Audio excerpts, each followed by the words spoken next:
I'm speaking to you at what I know is an increasingly challenging time, a time of disruption in the life of our country, a disruption that has brought grief to some, financial difficulties to many, and enormous changes to the daily lives of us all. Queen Elizabeth II was crowned on June 2, 1953, after taking the throne on February 6, 1952. She was the grandmother of Princes William and Harry as well as the mother of Prince Charles, the successor to the throne. She strove to modernize her reign and be responsive to a changing public while upholding traditions linked with the throne as the longest-serving monarch in British history. Age 96, Elizabeth passed away on September 8, 2022. Early life: Prince Albert, Duke of York, and Elizabeth Bowes-Lyon welcomed Princess Elizabeth Alexandra Mary into the world on April 21, 1926 in London. At the time of her birth, the majority of people had no idea Elizabeth would one day rule the United Kingdom. Elizabeth's parents split their time between a home in London and Royal Lodge, the family's residence on the grounds of Windsor Great Park. Elizabeth, also known by the nickname Lilibet, was able to enjoy her first decade of life with all the privileges of being a royal without the pressures of being the heir apparent. Tutors taught Elizabeth and Margaret, her younger sister, at home. In addition to taking dance, singing, and art classes, Elizabeth and her sister also took French, arithmetic, and history classes. After the start of World War II in 1939, Elizabeth and her sister mostly remained in Windsor Castle and avoided London. She then went on to deliver the first of her well-known radio addresses in 1940, consoling the British youngsters who had been evacuated from their homes and relatives. The 14-year-old princess informed them, displaying her poise and determination that everything would work out in the end because God will watch over us and give us victory and tranquility. Elizabeth made her first public appearance inspecting the troops in 1942 after her father appointed her colonel-in-chief of the Grenadier Guards. She also started to accompany her parents on official visits within Britain. In 1945, Elizabeth joined the Auxiliary Territorial Service to aid in the war effort. While her volunteer work only lasted a short time, she trained alongside other British women to be an expert driver and mechanic.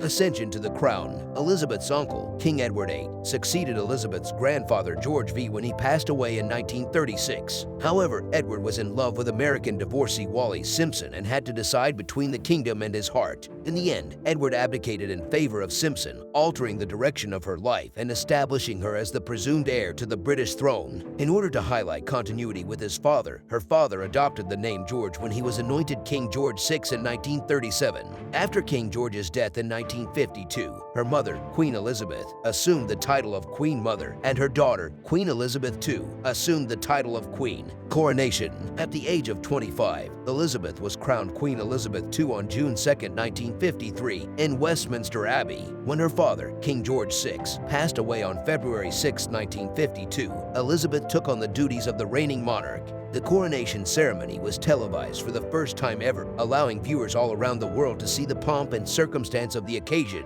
Husband Prince Philip: on November 20, 1947, Elizabeth wed her distant cousin Philip Mountbatten at Westminster Abbey in London. Philip was the son of Prince Andrew of Greece. Elizabeth and Philip first met when she was just 13 years old. He immediately captured her attention. Over the years, they stayed in touch, and finally they started dating. They made an interesting couple. Philip was exuberant and opinionated, whereas Elizabeth was timid and reserved. Although Mountbatten had connections to both the Danish and Greek royal families, her father, King George VI, was wary of the union because he didn't have much money and was regarded as having a tough personality by others. Elizabeth utilized closed coupons to purchase the fabric for her wedding gown as Great Britain was still recuperating from the effects of World War II.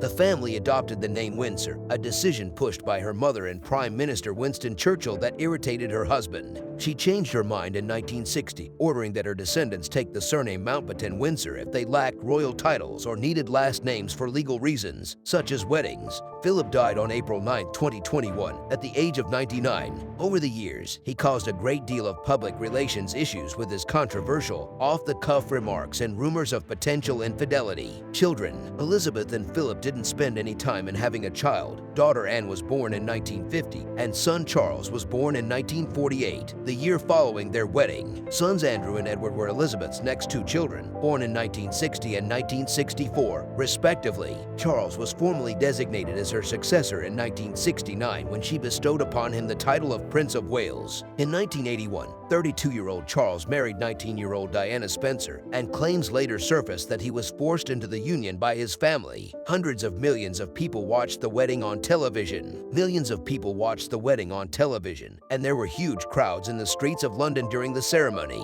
At that time, the monarchy had particularly positive public perception. Hobbies. The Queen lived most of her life surrounded by dogs. She was famous for her love of corgis in particular, having owned more than 30 offspring of the first corgi she received as a teenager up until the passing of the last one, Willow, in 2018. Elizabeth had a passion for horses as well, breeding thoroughbreds and spending a lot of time at races. Elizabeth was not one for the spotlight and preferred peaceful activities. She liked to read thrillers, solve crossword puzzles, and, according to some reports, even watch wrestling on television.